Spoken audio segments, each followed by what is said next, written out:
Assalamualaikum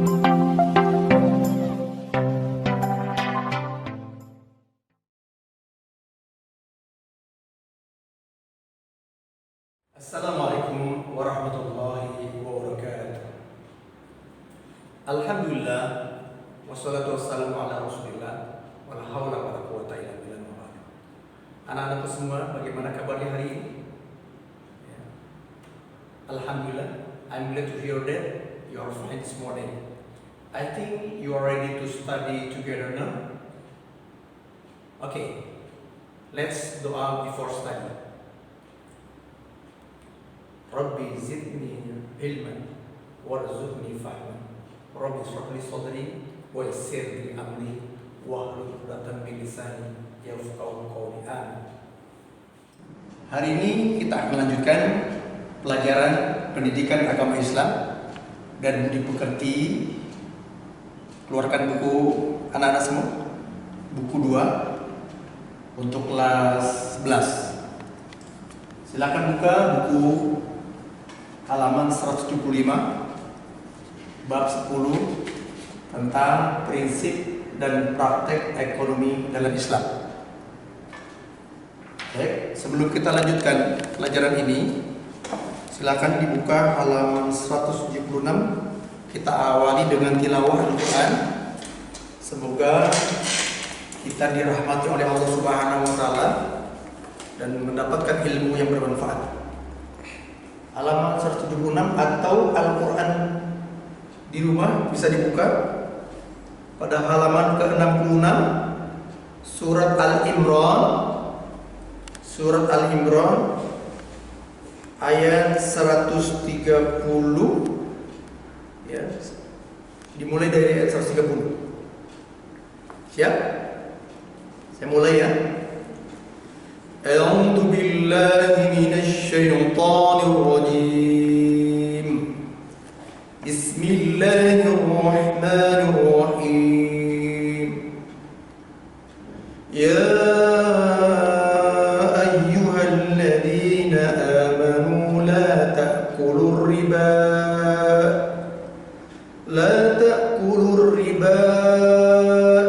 ad'afan mudha'afan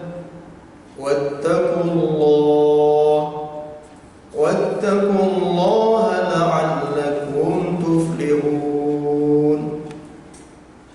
Kita lanjutkan.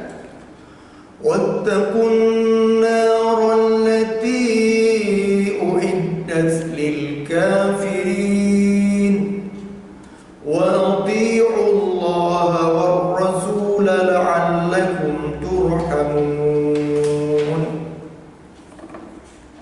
وسارعوا إلى مغفرة من ربكم وجنة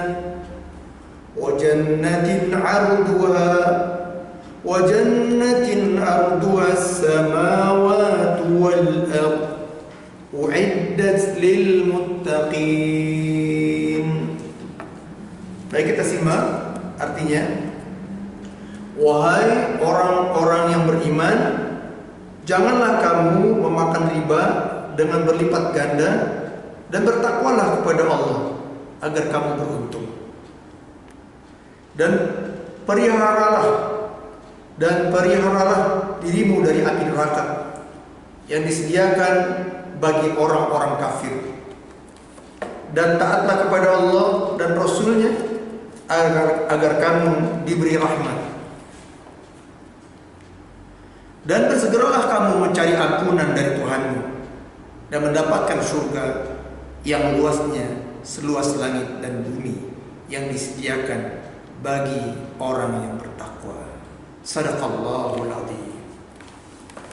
Anak-anakku semuanya dimuliakan Allah Subhanahu wa taala, Islam sebagai agama yang memberikan rahmat buat manusia. Sesungguhnya Islam mengajarkan kepada kita bagaimana cara hidup, untuk bukan sekedar kita memenuhi hidup, tapi Islam mengajarkan kita bagaimana mendapatkan kebahagiaan, kesejahteraan, dan kebahagiaan. Untuk itu Islam sebagai agama yang sempurna di dalamnya memuat aturan bagaimana praktek atau prinsip ekonomi atau praktek ekonomi dalam Islam. Hari ini kita akan mempelajari jadi tentang ekonomi dalam Islam. Beberapa hal yang kita pelajari: pertama, pengertian ekonomi menurut Islam, kemudian dasar hukumnya, berikutnya ketiga, prinsip ekonomi Islam, yang keempat, praktek ekonomi Islam. Jadi 4 poin yang kita akan pelajari. Yang pertama, pengertian ekonomi menurut Islam, kemudian dasar hukum, berikutnya ketiga, prinsip ekonomi Islam, yang keempat, praktek ekonomi Islam. Coba kita bisa lihat di buku anak-anak semua, halaman 178. Jadi ekonomi kalau diambil dari bahasa Yunani,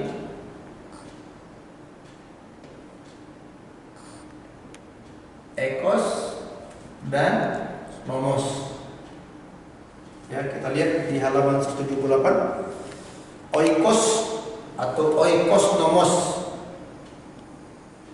Oikos nomos. Oikos artinya apa? Artinya apa? Kita lihat di situ. Berarti rumah tangga. Rumah tangga.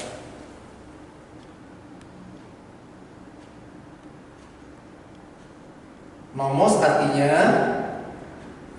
artinya kaidah atau pengelolaan, aturan, kaidah atau pengelolaan.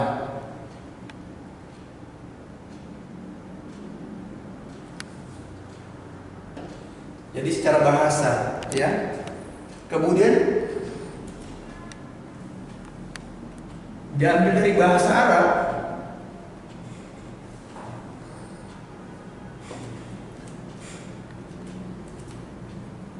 Disebut iqtisad. Iqtisad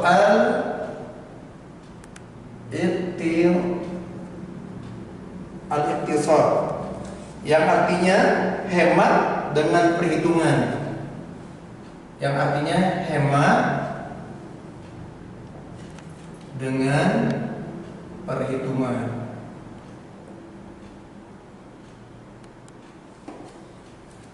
Jadi ekonomi diambil dari bahasa Yunani. Oikos artinya rumah tangga, nomos artinya aturan atau kaidah atau pengelolaan. Dari bahasa Arab itu ekonomi artinya al-iqtisad, artinya hemat dengan perhitungan. Jadi dalam ekonomi mengatur pemenuhan kebutuhan rumah tangga erat kaitannya dengan masalah aturan pemenuhan rumah tangga. Jadi aturan berkenaan dengan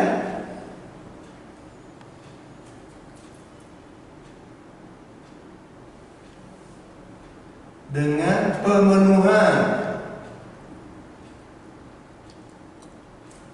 kebutuhan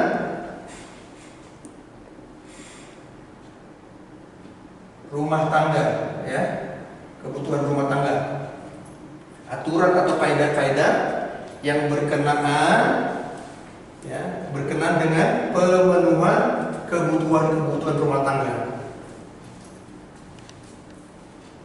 Ini kaitannya erat dengan apa? Dalam ekonomi selalu erat kaitannya dengan konsumsi, kemudian produksi, kemudian distribusi, kemudian investasi, dan lainnya. Ini yang berkenaan dengan ekonomi. Kemudian apa yang dimaksud dengan pengertian ekonomi menurut Islam? Kita lihat di sini. Kaidah atau aturan yang didasarkan kepada Al-Quran dan Sunnah atau hadis dalam mengatur pemenuhan kebutuhan rumah tangga sehari-hari. Ya, saya ulangi pengertian, kaidah atau aturan yang didasarkan kepada Al-Quran dan Sunnah atau hadis dalam mengatur pemenuhan kebutuhan rumah tangga sehari-hari.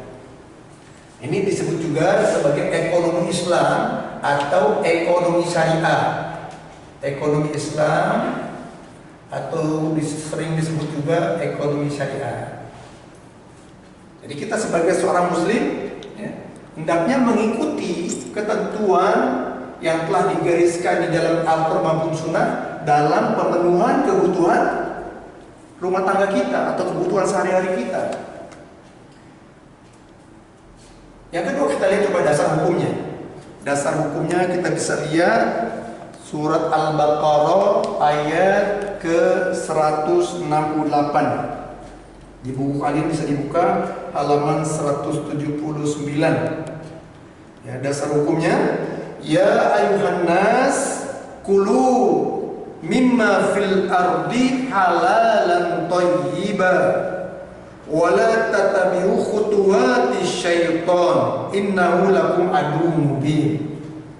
Wahai manusia, makanlah dari makanan yang halal dan baik yang terdapat di bumi, dan janganlah kamu mengikuti langkah-langkah setan. Sesungguhnya setan itu musuh yang nyata bagimu. Ini salah satu ayat yang menjadi landasan hukum ya, dalam ekonomi Islam atau ekonomi syariah. Dan dari sini kita bisa mendapatkan tentang prinsip-prinsip ekonomi Islam. Ada 4 prinsip. Coba kita lihat. Yang pertama, dalam pemenuhan kebutuhan barang yang barang yang memenuhi kebutuhan kita harus suci dan halal. Itu halalan thayyiban. Jadi ayat ini menjelaskan tentang kewajiban memakan makanan yang baik dan lagi halal sebagai pondasi pemenuhan kebutuhan. Dari sini ada prinsip yang kita bisa garis bawahi ya. Yang pertama, barangnya haruslah suci dan halal. Halal baik bendanya, zatnya, maupun halal dalam perolehannya.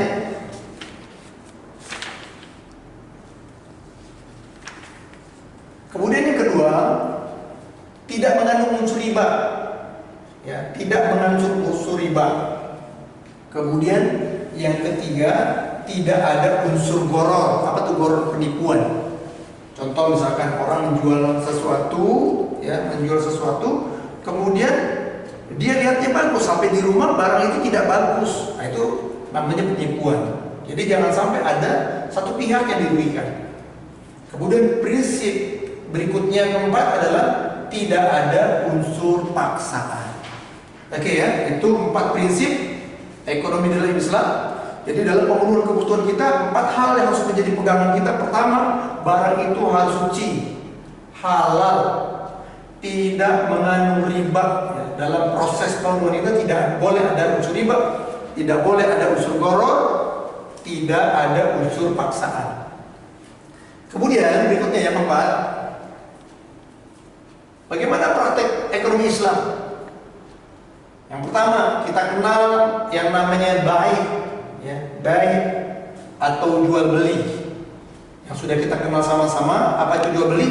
Transaksi menukar satu barang dengan barang yang lain. Itu jual beli, transaksi jual beli, disebut baik. Kemudian yang kedua, salam atau pesanan. Kita juga sering ya memesan barang. Barangnya belum kita lihat, ya, belum kita lihat, tapi ya, transaksi menjual hanya dengan menyebut sifat di barangnya saja, namun uangnya dibuka. Saya akan beli ini sudah dijelaskan gambaran barang yang akan kita peroleh, kemudian kita bayar, uang dibuka. Itu namanya pesanan barang. Nah, kalau apalagi zaman sekarang kan sudah ada media, jadi orang mau pesan barangnya dilihat di gambar, ukurannya dan seterusnya, dideskripsikan warnanya seperti apa, kemudian kita pesan, uang kita kirimkan, kemudian barang diantar ke rumah kita. Nah, itu sistem praktek ekonomi Islam yang disebut salam. Berikutnya yang ketiga adalah syirkah, perseroan, yaitu transaksi kerjasama antar dua orang atau lebih dalam suatu usaha dengan modal, kemudian sistem kerja dan pembagian hasil yang jelas, ya. Modalnya jelas, ada perhitungannya, kemudian sistem kerjanya seperti apa, dan pembagian hasil dari keuntungannya seperti apa. Nah, itu dalam Islam disebut syirka atau dikenal disebut sebagai perseroan. Yang keempat, qirat atau investasi. Ini juga termasuk praktek ekonomi yang diperbolehkan dalam Islam, yaitu transaksi memberikan modal yang digunakan dan dikelola dalam bentuk usaha yang keuntungannya dibagi sesuai dengan kesepakatan. Jadi pemberian modal, ada pihak tertentu yang mengelola modal, ada pihak tertentu pemilik modal, ya. Nah, dibuat perjanjian, kemudian nanti bentuk usahanya seperti apa, keuntungannya dibagi sesuai dengan kesepakatan perjanjian yang tertulis. Kemudian yang kelima, praktek ekonomi Islam musaqah, atau disebut juga, ya, bahasa umumnya paroan kebun, bagi hasil paroan kebun. Seperti apa? Transaksi antara pemilik kebun dengan tukang kebun dengan keuntungan dibagi atas dasar kesepakatan. Jadi ada petani yang mengolah sawah, ada pemilik tanah, ya, pemilik tanah. Kemudian petani itu mengelola hasil panennya, ya, dengan kesepakatan dibagi. Ya, kesepakatan dibagi berapa besarannya sesuai dengan kesepakatan. Nah, itu namanya musaqah atau paroan kebun. Kemudian yang keenam, ya, arian pinjam meminjam. Ini juga sering, ya, pinjam meminjam. Apa itu pinjam meminjam? Transaksi meminjamkan sesuatu atau sejumlah harta untuk digunakan dengan perjanjian mengembalikan secara utuh atau jumlahnya pada waktu yang telah ditentukan. Jadi utuh dan atau jumlahnya sama pada waktu barang itu dikembalikan. Itu namanya pinjam meminjam barang. Jadi jangan sampai kita meminjam barang kemudian kita mengembalikan dalam keadaan kurang, itu nggak boleh. Itu merupakan salah satu bentuk kezaliman. Kemudian yang berikutnya daman atau jaminan. Ya. Apa itu daman atau jaminan? Transaksi menanggung atau menjamin hutang, menghadirkan barang atau orang ke tempat yang telah ditentukan. Jadi Rasulullah SAW ini pernah mencontohkan bahwa ketika ada orang mengalami kesulitan, kemudian Rasulullah SAW adalah orang yang sangat dermawan. Beliau ingin membantu, tapi beliau tidak punya sesuatu yang bisa dibantu. Apa yang dilakukan Rasulullah? Rasulullah SAW meminjam, ya, meminta, menjaminkan dirinya, orang lain meminjamkan kepada orang yang berkebutuhan tadi. Ya, seperti ini. Tolong pinjamkan dia uang, jaminannya saya. Itu dibolehkan dalam Islam, ya. Transaksi menanggung atau menjamin hutang, menghadirkan barang atau orang ke tempat yang telah ditentukan. Baik anak-anak semua, demikian prinsip dan praktek ekonomi dalam Islam. Selanjutnya setelah pelajaran ini, ya, kalian bisa mengukur atau menguji kompetensi. Silakan kerjakan latihan soal halaman 189. Soal halaman 189 sampai dengan halaman 191. Bagian A, B, dan C. Oke, semoga kita tetap semangat dan semoga kita diberikan oleh Allah Subhanahu wa taala keberkahan dengan ilmu Islam, dan mudah-mudahan memberikan kemanfaatan yang besar dalam menjalani kehidupan kita. Terima kasih, sampai ketemu kembali. Assalamualaikum warahmatullahi wabarakatuh. Okay, student, let's end our learning by saying hamdalah and doa kafaratul majlis. Alhamdulillahirabbil alamin. Subhanakallahumma wa bihamdika asyhadu an la ilaha illa anta astaghfiruka wa atubu ilaik. Assalamualaikum warahmatullahi wabarakatuh.